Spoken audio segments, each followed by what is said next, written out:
Cantonment నియోజకవర్గంలో వారికి కావాల్సిన మౌలిక వసతుల కల్పనకు ఏం చర్యలు తీసుకోవాలో తెలుసుకోవడానికి శనివారం కంటోన్మెంట్ ఎమ్మెల్యే శ్రీ గణేష్ బాలంరాయిలోని లీ ప్యాలెస్ లో ఆశా వర్కర్లతో సమావేశం నిర్వహించారు. ఈ సందర్భంగా ఆశా వర్కర్లు ఎమ్మెల్యే దృష్టికి పలు సమస్యలను తీసుకొచ్చారు. అనంతరం ఎమ్మెల్యే శ్రీ గణేష్ మాట్లాడుతూ నియోజకవర్గంలో అంగన్వాడీ కేంద్రాలు ఎక్కడ అవసరం ఉన్నాయో దృష్టికి తీసుకువస్తే వాటి నిర్మాణానికి నిధులు మంజూరు చేయిస్తానని చెప్పారు. కరోనా సమయంలో ఆశా వర్కర్ల సేవలు అమోఘమని, దేశ సైనికులు ఈ దేశానికి ఎంత సేవ చేస్తున్నారో మీ సేవలు కూడా అంతేనని వారిని అభినందించారు. గత ప్రభుత్వం ఆర్థిక క్రమశిక్షణ పాటించకపోవడంతో వ్యవస్థ దెబ్బతిందని, దానిని సరిచేసి ప్రజా పాలన చేస్తున్న కాంగ్రెస్ ప్రభుత్వం ముఖ్యమంత్రి రేవంత్ రెడ్డి, ఉప ముఖ్యమంత్రి బట్టి విక్రమార్క ఆధ్వర్యంలో గాడిన పెడుతోందని, మీకు ప్రభుత్వం నుంచి రావాల్సిన అన్ని రకాల ఆర్థికపరమైన విషయాల్లో అండగా ఉంటానని, ప్రభుత్వం దృష్టికి తీసుకెళ్లి మీ ఇబ్బందులు తొలగేలా కృషి చేస్తానని ఎమ్మెల్యే చెప్పారు.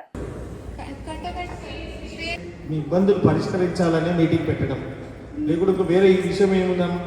సొసైటీలు ఈరోజు అందరూ సంతోషంగా ఉంటారంటే మీరు పని చేయకుండా సొసైటీ ఎక్కడ మంచిగా ఉంటుంది?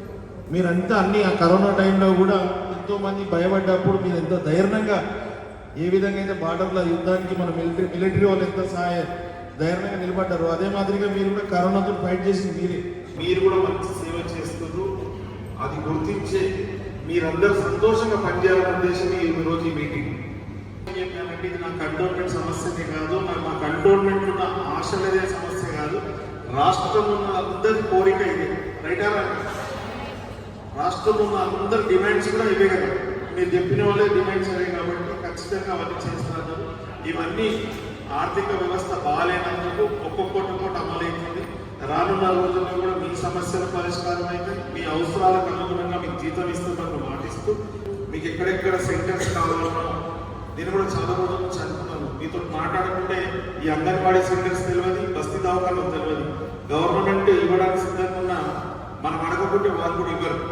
మన కంటోన్మెంట్ అయితే ఇల్లు లేవు, నాచారంలో ఇల్లు ఉందని నేను కలెక్టర్ గారు చెప్పారు. ఎవరైనా ఇంట్రెస్ట్ ఉంటే నాచారంలో ఇల్లు ఇప్పిస్తాను కూడా ఇప్పుడే మాటిస్తున్నాను. ఎవరికి ఇంట్రెస్ట్ ఉందో వాళ్ళకి అప్లికేషన్ ఇస్తే నాచారంలో ఇప్పిస్తాను.